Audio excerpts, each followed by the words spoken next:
Okay, this video is a bit of an experiment. I bought this at a boat sale, maybe for about £1, many years ago. And what I was told was it's a multi-fuel, it runs on petrol and gas, but the petrol bit pump was missing, but it would work on gas. And I got it home and it doesn't, and I'll show you what happens. I'll turn the gas on there and try to light it.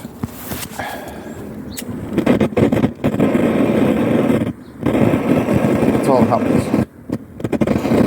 It comes out, and as soon as you take the flame away, it stops working.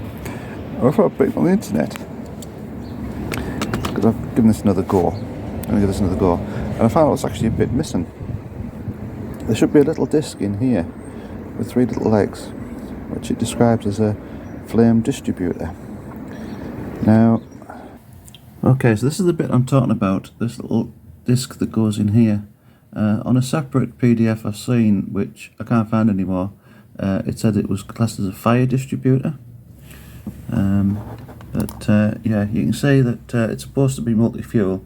Now obviously I can only use it on gas because I've only got this bit, but if you want it to run on petrol or liquid fuel anyway, you've got to have a pump adapter to pressurise it, and that's when this tube becomes more important to the operation of the device, because that's the evaporator for the liquid fuel.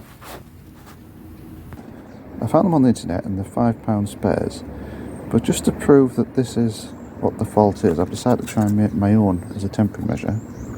So I think this 2p piece is about the right size. I'm going to put that on there. I'm going to draw around it, cut little legs, and see where we go.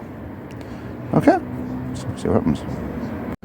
Well, it's not as even as I would like, but like I said, this is just an experiment. Right, so I'm going to put the gas on now.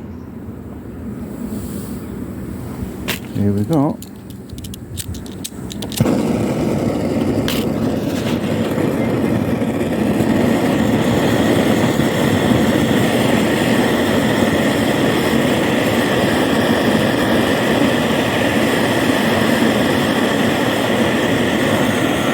Right, that's how it should work. So I do just need to get that little bit of tin. I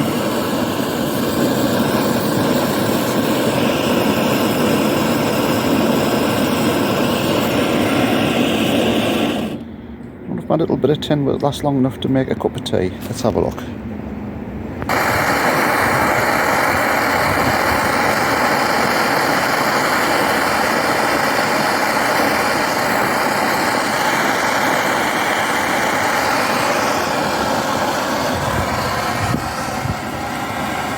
I've got to say, it does appear to be very stable even when the gusts of wind get up. It's not quiet, mind, as you can hear, it's quite a noisy little thing.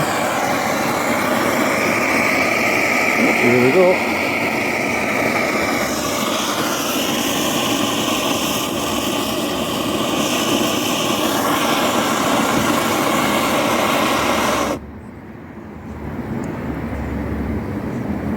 My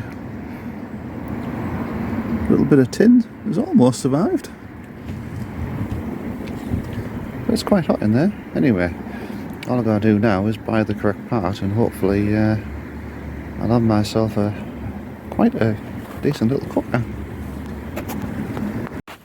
So it looks like I need to buy one of these.